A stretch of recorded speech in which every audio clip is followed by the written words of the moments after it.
Eu estava no banheiro quando ouvi vozes no meu quarto. Minha nora e meu filho mexiam nas minhas gavetas. Procura os documentos. A velha deve tê-los aqui. Quando ela morrer, isso é nosso. Saí do banheiro. Eles congelaram. Eu sorri e disse: estão procurando alguma coisa? No dia seguinte, um caminhão de mudança. Sabe aquele silêncio que precede o desmoronamento de um mundo?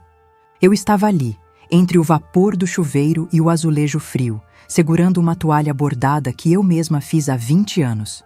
Eu ouvia o riso contido, aquele som de dentes raspando, um sussurro que cortava o ar como uma navalha enferrujada. O Thales, meu filho, o menino que eu embalei com canções de ninar e que hoje tem mãos de homem, estava revirando meu criado mudo. E a Beatriz, a mulher que ele trouxe para dentro da minha casa com um sorriso de porcelana, falava da minha morte como se estivesse escolhendo o cardápio de um jantar. Quando ela morrer, isso é nosso. Eu não sou uma mulher de vidro. Aos 74 anos, minhas mãos podem até tremer um pouco quando seguro a xícara de café, mas minha mente é um arquivo de aço. Ali, naquele banheiro, eu não chorei. Eu senti um frio que não vinha da água, mas da alma. Eles queriam os documentos. Queriam a escritura da casa, o registro das padarias, o controle da minha vida. Antes de continuar e te contar como eu fiz o chão sumir debaixo dos pés deles, eu quero te fazer um convite. Se você já sentiu a dor da ingratidão ou se sabe o que é lutar pela sua dignidade, se inscreva aqui no canal. Histórias como a minha precisam ser ouvidas para que nenhuma outra mulher se sinta invisível. Eu saí do banheiro devagar. A porta rangeu, um som que pareceu um trovão naquele quarto que cheirava a lavanda e traição. Eles congelaram.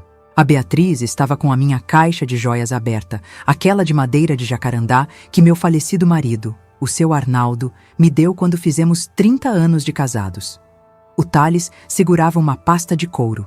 Os olhos dele, tão parecidos com os meus, se tornaram pequenos, opacos, cheios de uma culpa que ele tentava disfarçar com irritação. Estão procurando alguma coisa? Eu perguntei. Minha voz saiu firme. Não era a voz de uma velha que eles imaginavam. Era a voz da dona daquela casa. A Beatriz tentou fechar a caixa rápido demais. As pulseiras de ouro bateram umas nas outras com um som metálico que me deu náuseas. Ela forçou um sorriso, aquele que nunca chega aos olhos. Ai, dona Valéria, que susto a senhora deu na gente. O Thales achou que tinha deixado um documento do carro aqui e a gente estava só ajudando a organizar. A senhora sabe como as coisas ficam bagunçadas com a idade, né? Com a idade. Essa era a arma favorita dela. Colocar o peso dos meus anos como se fossem uma deficiência mental. Olhei para o meu filho. Ele não conseguia sustentar o olhar. O Thales sempre foi influenciável, mas eu nunca imaginei que ele permitiria que ela me tratasse como um móvel velho, prestes a ser descartado. Curioso, eu disse caminhando até a penteadeira. Eu ouvi sobre algo ser de vocês. O documento do carro é tão valioso assim? O silêncio que se seguiu foi denso, amargo. Eu vi o suor brotar na testa do meu filho. Eles achavam que eu estava ficando surda. Achavam que eu passava o dia cochilando na poltrona da sala, enquanto a televisão passava a novela das 6. Mas eu sempre estive atenta. Eu sentia o cheiro da ganância de longe. Só me recusava a acreditar que ela morava sob o meu teto. Mãe, não é nada disso. A Beatriz se expressou mal. O Thales tentou, gaguejando. A gente só está preocupado com o futuro, com a sua segurança. Essa casa é muito grande, muita escada. A minha segurança ou o saldo da conta bancária de vocês? Disparei sem rodeios. Eu não sou boba. Eu construí um império de pão e suor. Quando o Arnaldo partiu, a rede de padarias Trigo de Ouro era pequena. Eu a transformei em 7 unidades espalhadas por Brasília. Eu conheço o valor de cada centavo, de cada saca de farinha. E, principalmente, conheço o valor da minha liberdade. Naquela noite, eles saíram do quarto pisando em ovos, murmurando desculpas esfarrapadas. Eu me sentei na beira da cama e olhei para o relógio de parede de ouro rosé que pertenceu à minha bisavó. Ele tiquetaqueava, marcando o tempo que eu ainda tinha. O tempo que eu não ia desperdiçar sendo humilhada dentro da minha própria história. Eu sabia o que eles queriam. Queriam me interditar. Queriam provar que eu não tinha mais faculdades mentais para gerir o patrimônio de 4,5 milhões de reais que eu levantei do chão. Eles me viam como um obstáculo, um atraso para a vida de luxo que a Beatriz tanto postava no Instagram, mesmo que as contas dela estivessem sempre no vermelho. Mas o que eles não esperavam era a minha reação. Eles achavam que eu ia me recolher, chorar e aceitar o destino de uma idosa solitária. Mal sabiam eles que, enquanto eles planejavam a minha morte, eu já estava planejando o renascimento da Valéria. No dia seguinte, bem cedo, antes mesmo do sol bater na varanda, o som que ecoou na rua não foi o do despertador. Foi o som metálico de uma rampa de ferro batendo no asfalto. Um caminhão de mudança, grande, branco, estacionou bem na frente do portão. A Beatriz saiu na janela de robe de seda com os olhos inchados de sono, sem entender nada. O Thales veio logo atrás, abotoando a camisa. Eles olharam para o caminhão e depois para mim, que estava na calçada, com meu casaco de linho e uma pasta debaixo do braço. "Mãe! O que é isso?" O Thales perguntou, a voz falhando. "Você vai reformar a casa?" Eu olhei para ele, e pela primeira vez em anos, eu não senti pena. Senti uma clareza cortante. "Não, meu filho, eu não vou reformar a casa. Eu vou reformar a minha vida. E o primeiro passo é tirar o lixo que está ocupando espaço." Eles não sabiam, mas aquele caminhão era apenas o começo de uma partida de xadrez que eles já tinham perdido antes mesmo de moverem a primeira peça. O que eu ia fazer a seguir deixaria a Beatriz sem chão e o Thales com uma lição que nenhum dinheiro no mundo poderia pagar.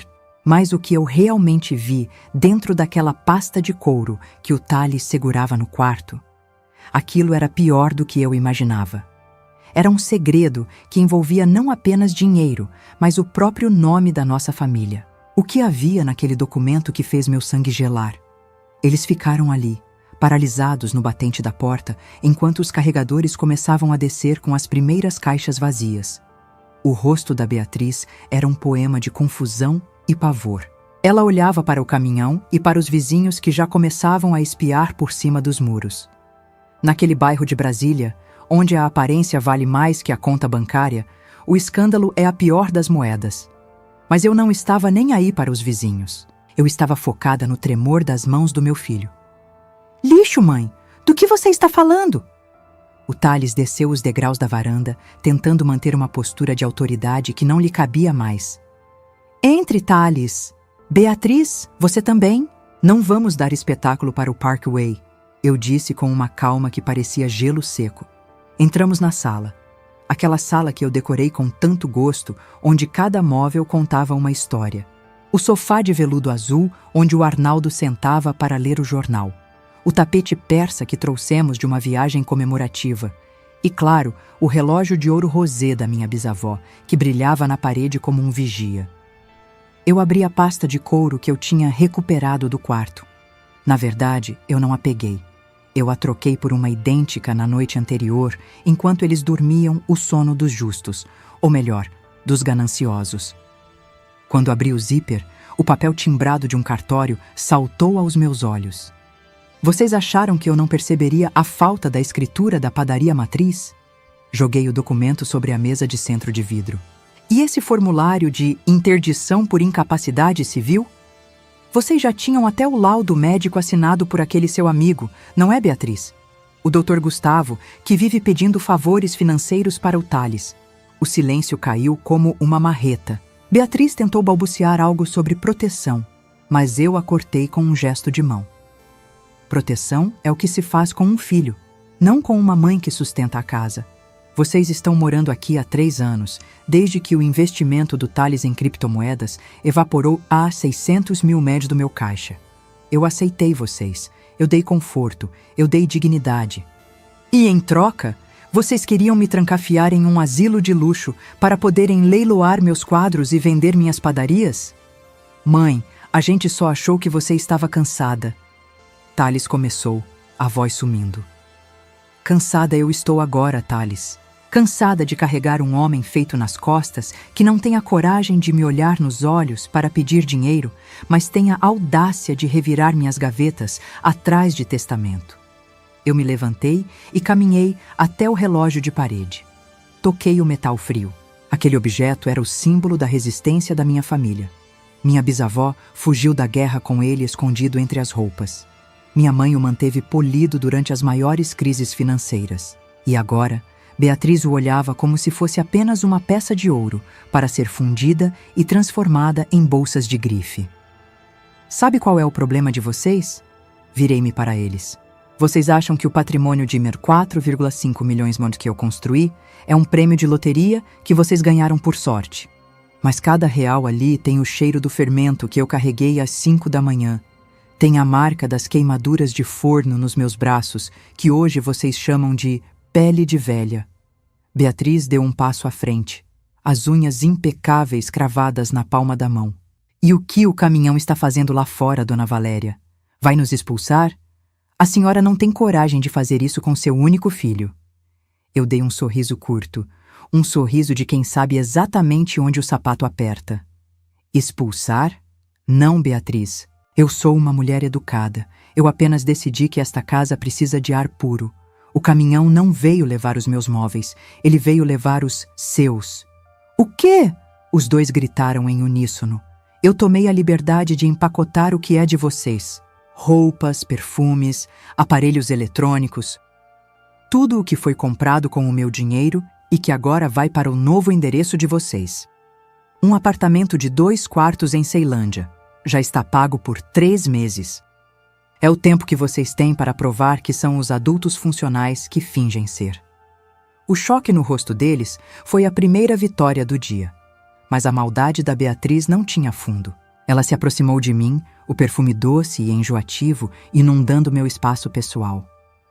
A senhora acha que venceu? Ela sussurrou, para que apenas eu ouvisse. O Thales tem procuração de plenos poderes que a senhora assinou ano passado, quando teve aquela arritmia. A senhora esqueceu? Nós podemos anular qualquer contrato que a senhora fizer hoje mesmo. Eu olhei para ela, sentindo uma pontada de pena. A ganância cega as pessoas para os detalhes. Ah, Beatriz, você realmente acha que eu sou o tipo de mulher que assina qualquer coisa sem uma cláusula de revogação imediata em caso de má-fé? Apontei para a pasta. Dentro dela não havia apenas a escritura, havia uma foto. Uma foto que eu tirei do celular do Thales enquanto ele tomava banho, mostrando uma conversa dele com um agiota local, prometendo partes da herança como garantia de uma dívida de 200 mil Corestone. O jogo estava apenas começando. Eles achavam que o perigo era a minha idade, mas o verdadeiro perigo era a minha memória. E eu me lembrava de cada centavo que eles me deviam. A expressão de Thales mudou de medo para desespero absoluto quando ele viu aquela foto. Mas o que Beatriz faria a seguir seria o golpe mais baixo de todos, algo que envolveria a saúde da própria neta. O silêncio que se seguiu à descoberta da foto foi interrompido apenas pelo som rítmico dos carregadores subindo as escadas. Thales estava branco com os lábios trêmulos. A foto no papel, um print de uma conversa de WhatsApp com um sujeito conhecido no submundo de Brasília como Turco, era a prova final de que meu filho não estava apenas sendo ganancioso. Ele estava colocando a minha cabeça a prêmio para salvar a própria pele. Mãe, eu posso explicar. O Turco é perigoso. Ele ameaçou a Gabi. Thales tentou se aproximar, usando a filha, minha neta de 6 anos, como escudo emocional. Não ouse usar o nome da sua filha para limpar a sua sujeira, Thales. Minha voz não tremeu, embora meu coração estivesse a galope. Você deve 200 mil reais para um agiota e achou que a solução era me enterrar viva em um asilo para raspar minhas contas? Beatriz, percebendo que o cerco estava se fechando e que o plano da velha caduca tinha falhado miseravelmente, mudou a tática no mesmo instante. Ela soltou um suspiro teatral e caiu sentada no sofá de veludo, cobrindo o rosto com as mãos. O choro era perfeito, soluçado, ruidoso, mas sem uma única lágrima molhando a maquiagem cara.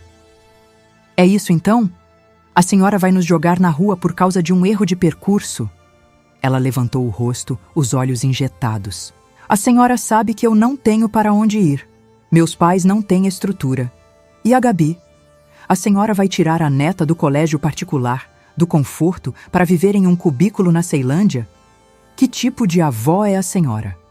Aquele era o golpe mais baixo. Elas sempre usam as crianças quando os argumentos acabam. Mas eu já esperava por isso. A Beatriz sempre foi mestre em usar a maternidade como moeda de troca. A Gabi vai continuar no colégio, Beatriz, porque eu vou pagar. Mas eu vou pagar diretamente para a escola, não para a sua mão. E quanto ao cubículo, é um apartamento digno. Milhares de brasileiros vivem lá e criam seus filhos com honra. Coisa que falta nesta sala hoje, respondi, cruzando os braços. Eu sentia um cheiro estranho vindo da cozinha.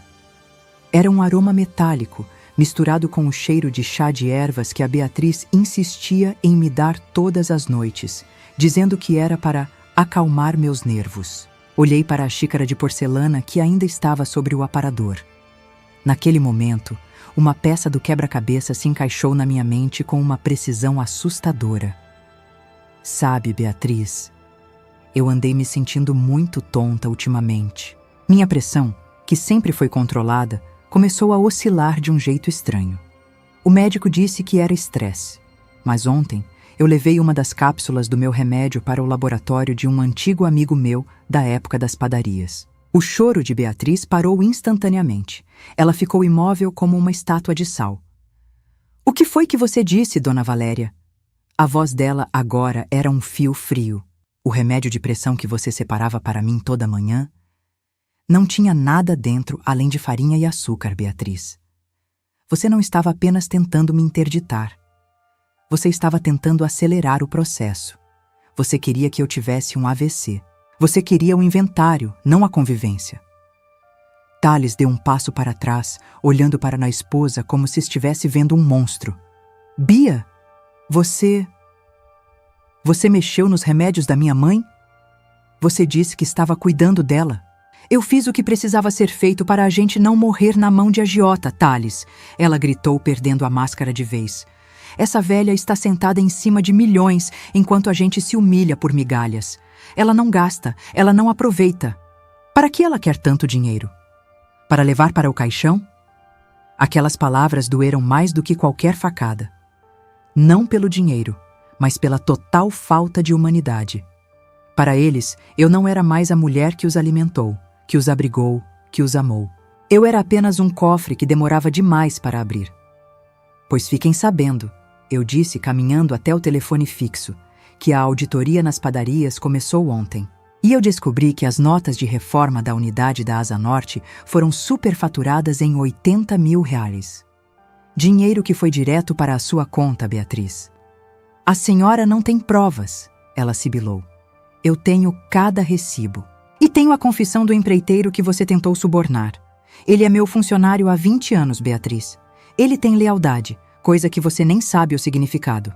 O caminhão de mudança começou a ser carregado com as caixas que tinham o nome Suíte Casal. Eu vi as bolsas de marca, os sapatos de sola vermelha e os ternos de grife do Thales sendo levados. Cada objeto ali era um pedaço da minha confiança sendo jogado na caçamba. Mas o pior ainda estava por vir. Enquanto os carregadores levavam a última televisão, Beatriz se aproximou do meu relógio de ouro rosé, o amuleto da minha bisavó. Ela esticou a mão como se fosse arrancá-lo da parede. "Se eu vou sair daqui, eu vou levar o que me pertence por direito de família." Ela rosnou. Eu não dei um passo. Apenas disse uma frase que a fez parar no ar. Uma frase que envolvia o que realmente aconteceu na noite em que o Arnaldo faleceu. Um segredo que nem o Thales sabia. O que eu guardava sobre a morte do meu marido, que poderia colocar a Beatriz na cadeia naquele exato momento. A mão da Beatriz parou a centímetros do vidro do relógio. Ela arqueou as sobrancelhas, um sorriso de deboche ainda desenhado nos lábios, achando que eu estava apenas blefando para proteger uma relíquia. Thales, ao fundo, parecia um fantasma, atordoado pela revelação de que a própria esposa estava me envenenando lentamente com placebos. "O que você disse, Dona Valéria?" Ela desdenhou, a voz carregada de veneno. "Que segredo essa velha sucata poderia guardar? O Arnaldo não morreu de causas naturais, Beatriz. E você sabe disso melhor do que ninguém", eu disse, cada palavra pesando como chumbo. O silêncio que se instalou na sala foi tão absoluto que podíamos ouvir o tic-tac do relógio, o coração pulsante daquela casa. Thales deu um passo à frente, o rosto transfigurado de horror. Mãe, do que você está falando?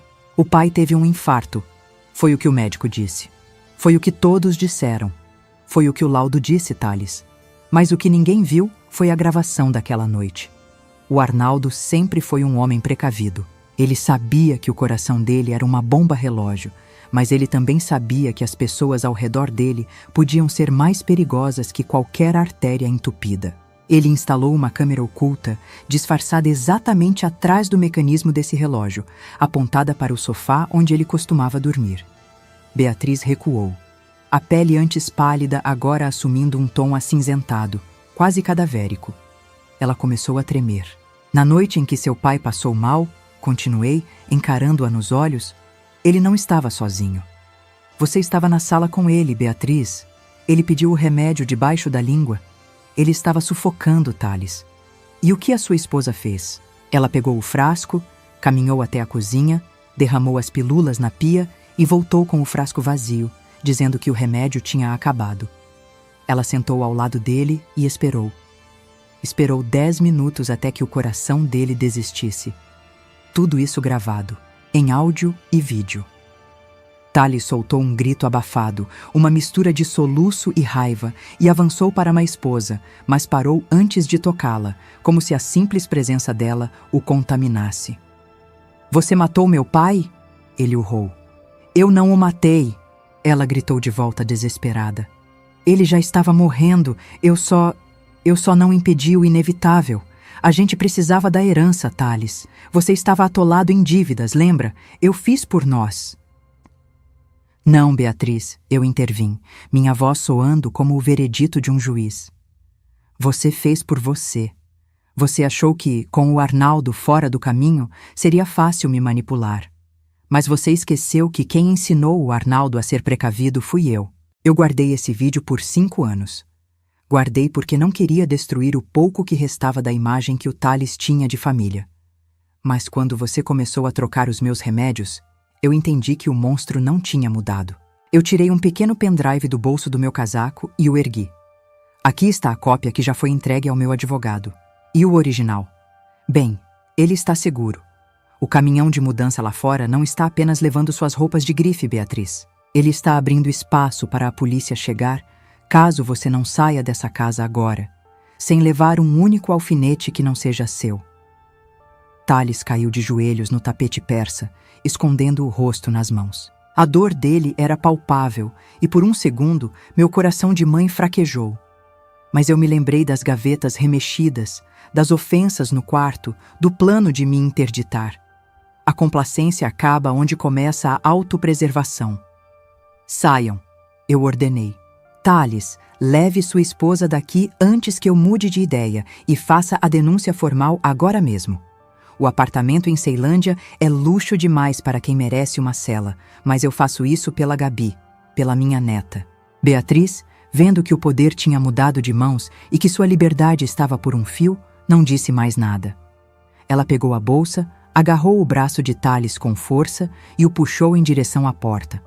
Eles passaram pelos carregadores como sombras derrotadas. Mas antes de cruzar o portal, Thales parou. Ele olhou para trás, para a casa onde cresceu, para a mãe que ele tentou trair. Mãe, me perdoa? Ele sussurrou. Eu olhei para ele, sentada na minha poltrona, majestosa em minha dor e minha vitória. O perdão é um processo, Thales. Comece pagando o que deve ao agiota com o trabalho das suas mãos, não com o meu patrimônio. No dia em que você for um homem digno, talvez a gente possa tomar um café. Por enquanto, só quero o silêncio que vocês me roubaram. Eles saíram. O som do caminhão de mudança partindo foi a música mais doce que ouvi em anos.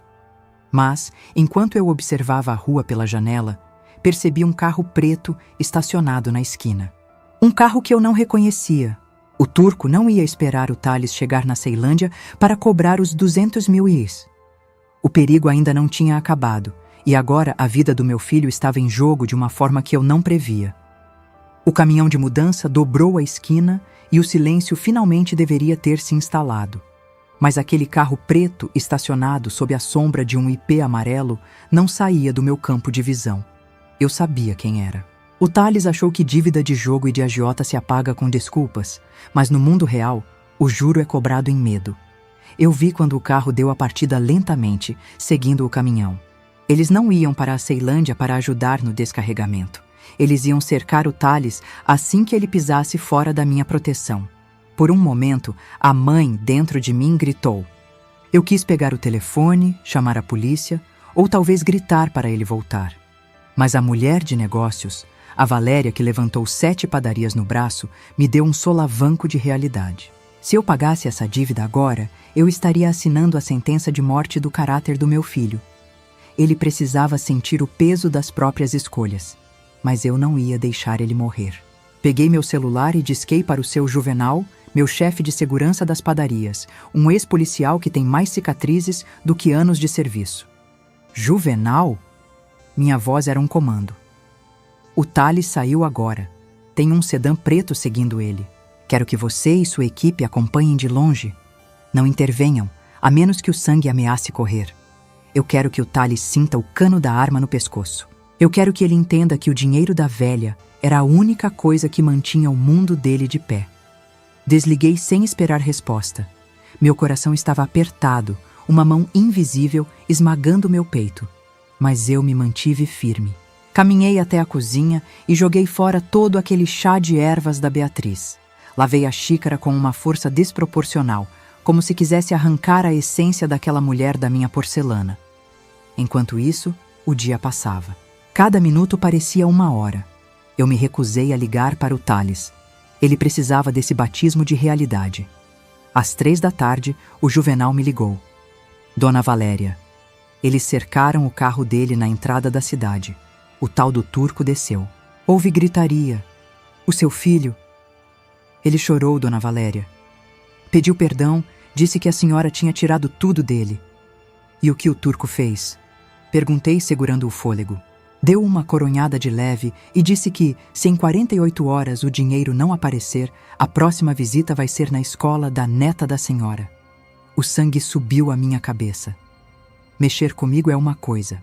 Mexer com a Gabi, uma criança inocente que não tem culpa de ter pais podres, era cruzar a linha final. Naquele momento, a Valéria, vovó querida, deu lugar à dona das padarias. Juvenal, traga o turco até a minha casa. Agora. Dona Valéria, a senhora tem certeza? Esse pessoal não é de conversa. Ele é um homem de negócios, Juvenal. E eu tenho uma proposta que ele não vai poder recusar. Traga-o pelos fundos. Não quero os vizinhos comentando sobre visitas indesejadas. 2 horas depois, eu estava sentada na cabeceira da minha mesa de jantar de mogno. O turco entrou. Um homem de terno barato, excesso de anéis de ouro e um olhar que tentava ser intimidador, mas que vacilou quando viu a elegância fria daquela sala. Ele esperava encontrar uma senhora acuada. Encontrou uma rainha no seu trono. Dona Valéria, certo? Ele disse tentando um sorriso torto. O seu filho nos deve uma nota. 200 mil, para ser exato. Com os juros, já estamos em 260 mil. Sente-se, senhor. Como é seu nome mesmo?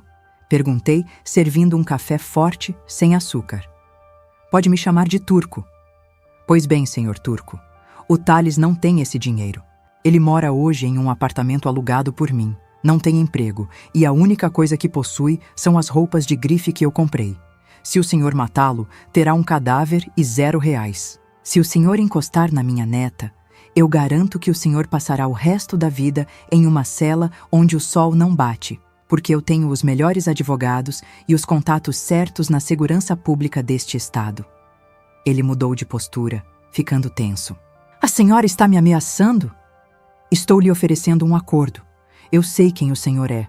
Sei que o senhor opera com empréstimos para pequenos comerciantes que não conseguem crédito no banco. Eu vou comprar a dívida do Thales, mas não por 260 mil. Ah, não? Ele debochou. Não, eu vou lhe dar 150 mil reais à vista, agora, em dinheiro lícito, declarado. Em troca, o senhor vai assinar um termo de quitação e, mais importante, O Senhor vai me entregar todas as promissórias e as gravações que tem do meu filho pedindo esse dinheiro. E tem mais uma condição. O Senhor vai dar um susto final no Thales. Vai dizer que aceitou uma oferta de trabalho dele e que ele vai pagar a dívida trabalhando para o Senhor. O turco franziu a testa. Trabalhando para mim? O seu filho não serve nem para carregar caixa, Dona Valéria. Exatamente. Ele vai trabalhar em uma das minhas padarias, disfarçado, sob a sua supervisão. Ele vai limpar o chão, carregar saca de farinha e acordar às 4 da manhã por um salário mínimo. O senhor vai receber o restante da dívida das minhas mãos, mensalmente, contanto que ele acredite que está pagando a própria vida com o suor da testa. O turco soltou uma gargalhada alta, genuína. A senhora é pior que eu, Dona Valéria. Quer que o rapaz aprenda o valor do dinheiro pelo cansaço? Quero que ele aprenda a ser homem. E se ele falhar, se ele reclamar ou se ele tentar me roubar de novo? Aí o senhor pode cobrar dele como bem entender. Temos um trato? Ele olhou para a maleta que o Juvenal colocou sobre a mesa. O brilho do dinheiro honesto é mais forte que o do sujo. Ele estendeu a mão. Temos um trato, patroa. O rapaz vai virar um operário padrão, ou meu nome não é turco. Quando ele saiu, eu desabei na cadeira. Meus pulmões pareciam finalmente aceitar o ar. Eu tinha salvado a vida do meu filho, mas tinha condenado o ego dele à morte. E a Beatriz? A Beatriz estava prestes a descobrir que, sem o dinheiro do Thales e sem o luxo da minha casa, ela não era nada além de uma mentira bem vestida. Mas o que eu não esperava era que Beatriz, em um ato de loucura final, tentaria destruir a única coisa que eu ainda amava. A produção da minha padaria mais lucrativa na véspera do maior contrato da história da empresa. A calmaria que se seguiu ao acordo com o turco era enganosa. Eu sabia que pessoas como a Beatriz não aceitam a derrota. Elas apenas a cozinham em fogo baixo até que vire vingança. Enquanto o Thales começava sua jornada de redenção forçada, acreditando que cada saca de 50 quilos de farinha que carregava era 1 minuto a mais de vida, a Beatriz desapareceu das minhas vistas. Mas o silêncio dela gritava. Naquela semana, as padarias Trigo de Ouro estavam sob uma pressão imensa. Tínhamos acabado de fechar um contrato de 400 mil reais para fornecer todo o buffet de um evento internacional no Itamaraty. Era o maior marco da minha carreira desde que o Arnaldo partiu. Tudo precisava ser perfeito. Os pães artesanais, os folhados de manteiga francesa, os doces finos que eram o orgulho da nossa unidade matriz. E foi no auge dessa tensão, às 3 da manhã da véspera da entrega, que o telefone tocou. Era o alarme de incêndio da unidade da Asa Norte conectado diretamente ao meu celular. Meu coração deu um solavanco. Eu não chamei o motorista. Peguei as chaves do meu carro, aquele que o Thales dizia que eu era velha demais para dirigir, e voei pelas tesourinhas de Brasília. O ar da madrugada estava frio, mas quando cheguei à porta da padaria, o calor que emanava das vidraças era um pesadelo real. Dona Valéria, ainda bem que a senhora chegou, gritou o vigia, tentando conter um pequeno foco de incêndio próximo aos estoques de embalagens. O fogo não era um acidente. O cheiro de querosene misturado ao aroma de fermento era inconfundível. Graças a Deus, o sistema de sprinklers tinha funcionado, mas a água estava destruindo milhares de reais em insumos. No fundo do corredor, perto da saída de emergência, vi um vulto. Uma mulher vestida de preto, tentando pular o muro dos fundos. Eu não pensei. A adrenalina de quem já enfrentou crises econômicas e lutos devastadores assumiu o controle. Corri como se tivesse 30 anos. Para agora, Beatriz. Meu grito ecoou pelo pátio úmido.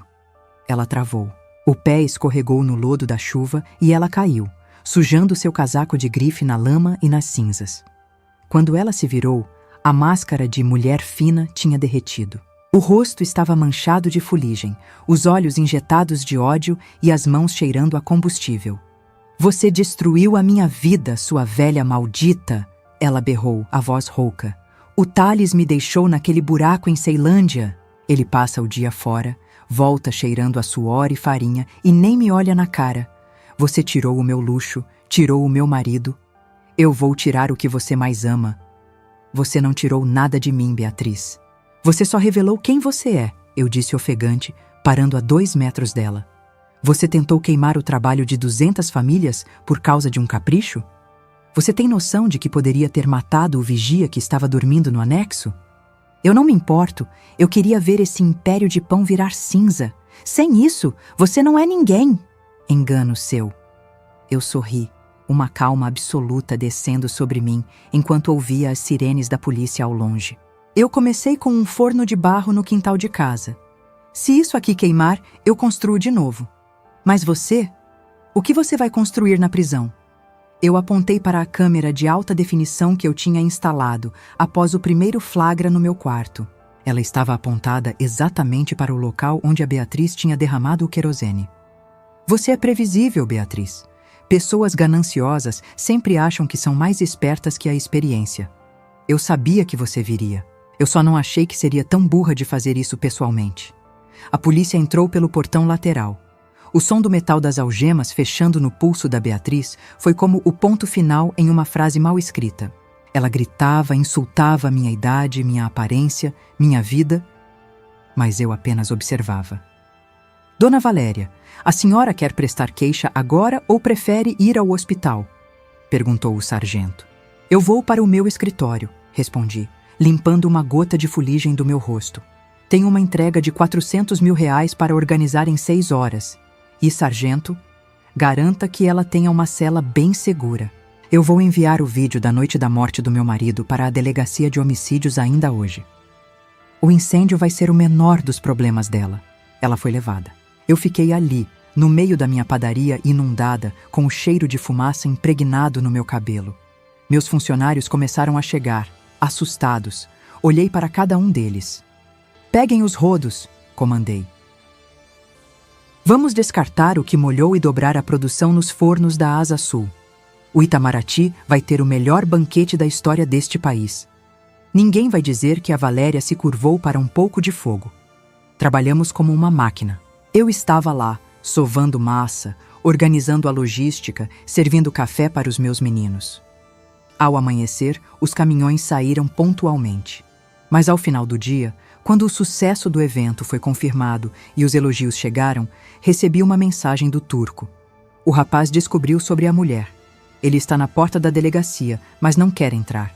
Ele está com medo de você, patroa. Meu filho estava quebrado. A mulher que ele amou tentou matar a mãe dele e incendiar o sustento da família. Será que agora, no fundo do poço, o Thales finalmente se tornaria o homem que eu sempre soube que ele poderia ser?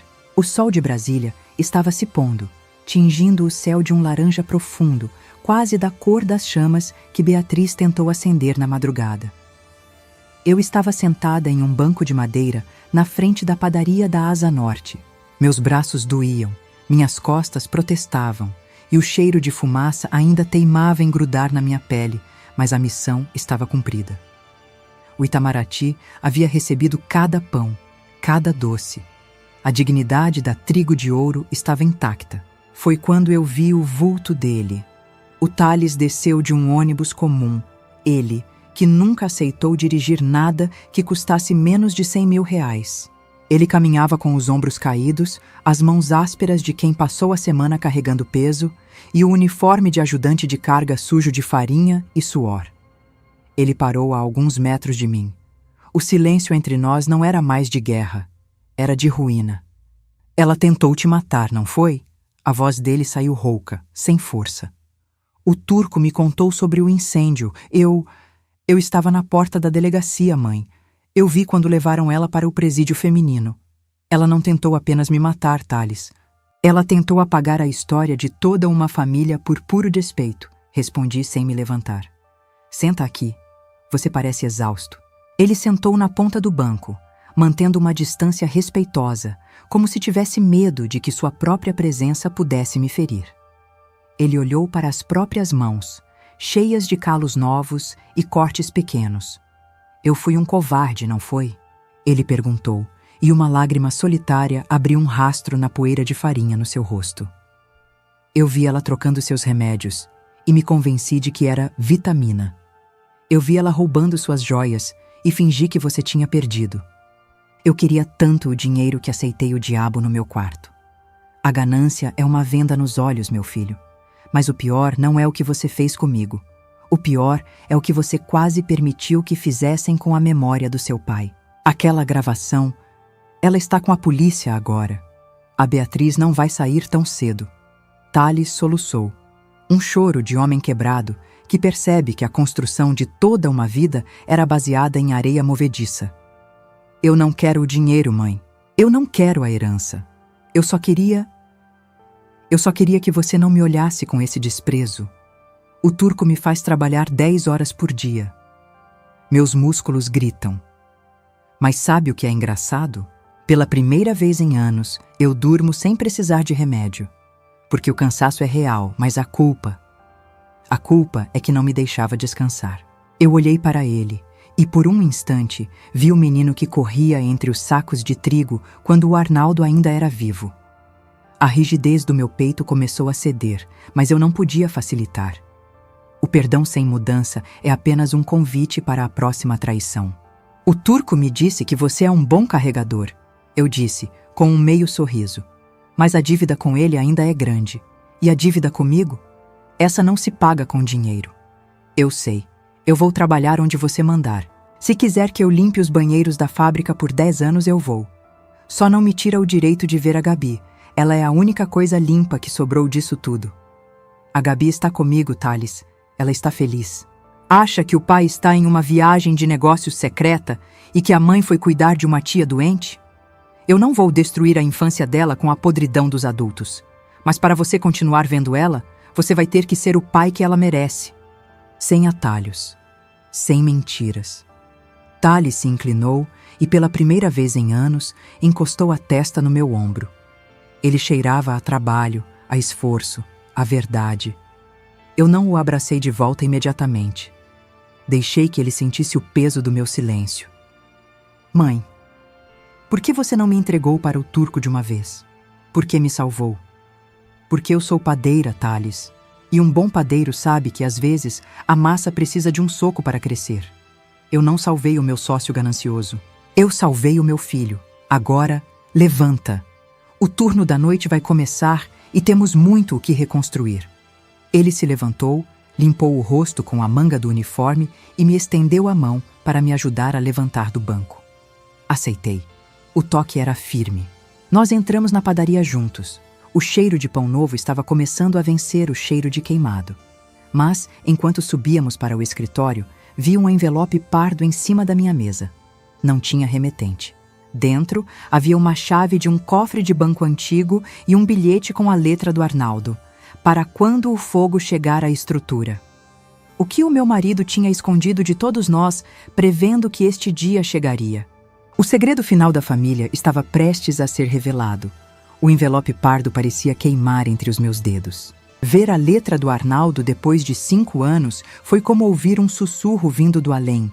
Uma voz vinda de um tempo onde a traição ainda não tinha mesa cativa na nossa sala. Thales ficou parado à porta do escritório, observando minha reação. Ele sabia que aquele envelope não era um documento qualquer. "O que é isso, mãe?" Ele perguntou a voz baixa, quase com medo de quebrar o encanto. "Um seguro, Thales. Seu pai sempre foi um homem que enxergava 3 jogadas à frente", respondi, pegando a chave de metal pesado. No dia seguinte, fui até a agência central do Banco do Brasil.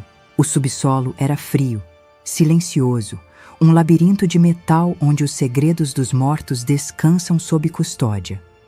Quando a portinhola de aço se abriu e eu puxei a gaveta metálica, meu coração deu um salto. Não havia barras de ouro, nem pilhas de dólares. Havia uma pequena caixa de madeira laqueada e um diário de capa de couro desgastada. Dentro da caixa, encontrei algo que me fez perder o fôlego. As escrituras originais de um terreno imenso no interior de Goiás, uma fazenda de trigo que eu nem sabia que existia, comprada no nome de uma empresa de fachada que o Arnaldo criou décadas atrás. Mas o verdadeiro tesouro estava no diário. As páginas detalhavam a história de cada padaria, cada erro, cada acerto e, no final, uma carta endereçada a mim. "Valéria, minha força. Se você está lendo isso, é porque o nosso filho se perdeu no caminho da facilidade ou porque o mundo tentou te derrubar. Eu sempre soube que o Thales tinha o coração mole, mas a cabeça fraca para o luxo. Esta fazenda é a raiz de tudo. Se as lojas caírem, volte para a terra. É nela que o trigo nasce e é dela que virá o pão que ninguém poderá tirar de você. Eu fechei o diário e senti uma lágrima quente escorrer pelo meu rosto. O Arnaldo sabia. Ele previu a ganância, previu o cerco, mas ele também deixou o mapa para a redenção. Saí do banco com uma decisão tomada. Eu não ia usar aquele terreno para aumentar meu patrimônio. Eu ia usá-lo para testar a fibra do que sobrou da minha linhagem. Chamei o Thales naquela noite. Ele estava exausto, com os braços marcados pelo esforço físico na padaria, mas os olhos dele tinham uma clareza que eu não via há décadas. Thales, seu pai deixou algo para nós. Uma fazenda de trigo em Goiás. Ela vale milhões, mas está abandonada há anos. Eu não vou vender. E eu não vou te dar um centavo dela. Ele baixou a cabeça, mas não reclamou. Apenas assentiu. Eu vou te enviar para lá, continuei. Você vai ser o administrador, mas não o administrador de escritório. Você vai aprender a plantar, a colher e a moer. Se você transformar aquele solo seco em farinha de verdade para as nossas padarias em 2 anos, eu te darei uma parte da sociedade. Se você desistir e voltar para o luxo de Brasília, eu deserdarei você de vez e a Gabi será minha única herdeira. Thales olhou para a chave na minha mão. Ele sabia que aquilo era um exílio, mas também era a sua última chance de ser alguém de quem a filha pudesse se orgulhar. Eu vou, mãe. Eu prefiro o sol do cerrado do que o escuro daquela delegacia onde a Beatriz está. Eu quero que a Gabi saiba que o pai dela é um homem que planta o que come. A partida foi rápida. Ele não levou malas de grife. Levou o diário do pai e a vontade de não ser mais um parasita. Mas, enquanto ele partia, um novo problema batia à minha porta. A defesa da Beatriz tinha entrado com um pedido de habeas corpus, alegando que as provas do vídeo eram clandestinas e que ela sofria de transtornos mentais causados por mim. Ela estava tentando inverter o jogo. Queria me colocar como a vilã opressora para sair da cadeia e retomar o plano de interdição. Mas ela esqueceu de um detalhe. Eu não sou apenas uma vítima. Eu sou a dona das provas. A audiência seria em 3 dias. A Beatriz apareceu no tribunal de cabelos brancos, sem maquiagem, fingindo uma fragilidade que quase convenceu o juiz. Mas eu tinha guardado um trunfo final, uma testemunha que ninguém esperava. O tribunal estava gélido. O cheiro de papel antigo e cera de assoalho parecia sufocar qualquer vestígio de esperança. De um lado, eu, vestida com meu melhor conjunto de pérolas, a coluna ereta como um mastro, mas com o coração batendo contra as costelas como um pássaro enjaulado. Do outro, a Beatriz. Ela era uma atriz nata. Apareceu com um vestido simples, sem joias, os cabelos propositalmente desgrenhados e um olhar vago, como se não soubesse onde estava. O advogado dela, um homem de voz empolada e gestos largos, começou o teatro. Meritíssimo, estamos diante de uma tragédia familiar. Minha cliente, levada ao limite por uma sogra controladora e possessiva, teve um surto psicótico. As imagens que a acusação apresenta são fruto de uma vigilância doentia, uma invasão de privacidade que transformou esta jovem mulher em um fantoche nas mãos de uma matriarca implacável. Eu ouvi tudo em silêncio. Senti o olhar de desdém que ela me lançou por trás do lenço que usava para secar lágrimas falsas. O juiz parecia inclinado a considerar o pedido de internação em vez de prisão. Se ela fosse declarada inimputável, o processo pela morte do Arnaldo seria arquivado e ela sairia dali para uma clínica, de onde escaparia em meses. Foi então que meu advogado se levantou. A acusação concorda que a saúde mental é um tema delicado, Excelência. Por isso trouxemos uma testemunha que conviveu intimamente com a ré durante todo o período em que ela alega ter sido vítima de Dona Valéria. A porta do tribunal se abriu. O som dos passos ecoou pelo mármore. Beatriz se virou, esperando ver o Thales, ou talvez algum funcionário da padaria. Mas quem entrou foi uma mulher de meia idade, vestida com extrema simplicidade, carregando uma bolsa de pano. Era Dona Antônia, a mãe da Beatriz. O rosto da Beatriz mudou instantaneamente. O pavor substituiu a melancolia. Antônia, o que você está fazendo aqui? A Beatriz sibilou, esquecendo por um segundo o papel de louca. Dona Antônia não olhou para a filha. Ela caminhou até o banco das testemunhas, jurou dizer a verdade e, com as mãos calejadas pela vida dura que levava no interior, começou a falar. Eu não queria estar aqui, doutor, mas não posso carregar esse pecado para o meu túmulo. A minha filha nunca foi doente da cabeça. Ela é doente do coração, de ruindade. A voz da mulher tremeu. Ela me ligava toda semana pedindo dinheiro da minha aposentadoria, mesmo morando naquela mansão. Ela dizia que estava secando a velha, aos poucos. Ela me confessou, rindo, que o Arnaldo tinha morrido pedindo ajuda e ela tinha ficado olhando, porque dinheiro de morto não reclama. Um murmúrio de horror percorreu a sala. O juiz se inclinou para a frente, atento.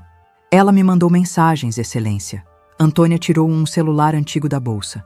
Aqui, ela diz que vai fingir que está maluca para a justiça ter pena dela. Diz que a dona Valéria é burra e que logo, ela estaria mandando em tudo de novo. O advogado da Beatriz tentou interromper, gritou que a prova era inválida, mas o estrago estava feito.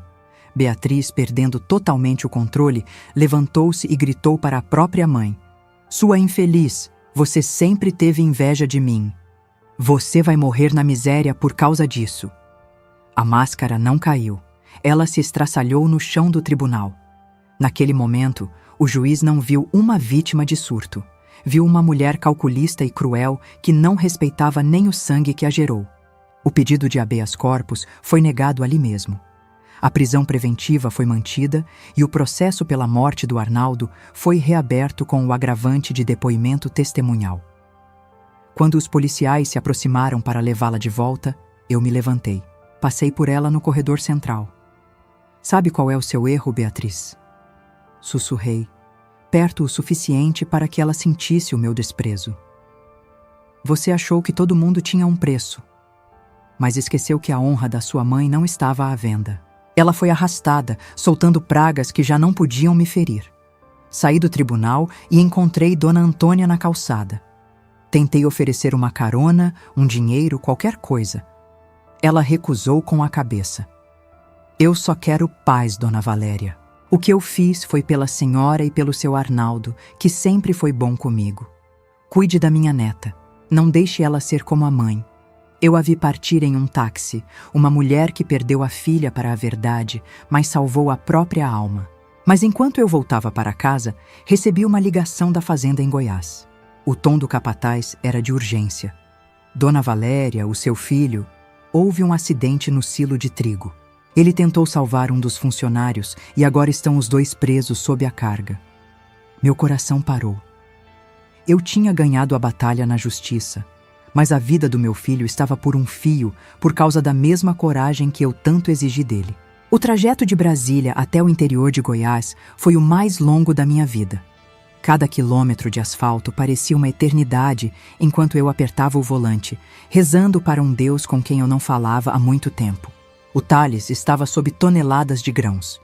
O trigo, o mesmo elemento que construiu nossa fortuna, agora ameaçava ser o seu caixão.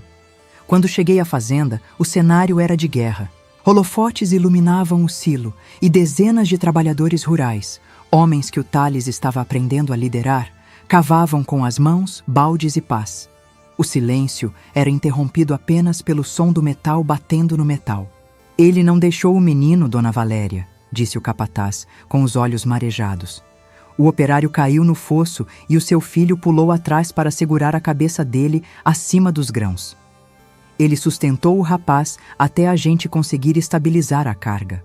Minutos depois, um grito de esperança cortou o ar. O corpo do meu filho foi içado. Ele estava pálido, coberto por aquela poeira fina e dourada, tossindo e lutando por ar, mas estava vivo. O operário que ele salvou saiu logo atrás, ileso. Quando o Tales me viu, ele não pediu dinheiro, nem reclamou do cansaço. Ele apenas chorou e disse: "Eu entendi, mãe. Eu entendi que a vida se protege com o corpo, não com a conta bancária. O pai estaria orgulhoso? Sim, meu filho, eu respondi, abraçando-o sem me importar com a sujeira ou com o cheiro de suor. Ele estaria. A justiça poética 2 anos se passaram. A justiça dos homens foi lenta, mas implacável. Beatriz foi condenada a 24 anos de prisão pela morte do Arnaldo e pela tentativa de incêndio. Ela agora vive entre as paredes cinzas que sua própria ganância construiu. Thales permanece na fazenda. Ele não é mais o homem dos ternos de grife. Ele é o homem que produz a melhor farinha de trigo do Centro-Oeste. Ele descobriu que a verdadeira herança não é o que se recebe, mas o que se cultiva. Eu continuo na minha casa. O relógio de ouro rosé da minha bisavó continua tic-taqueando na parede, mas agora ele não marca apenas o tempo que passa, marca a paz que conquistei.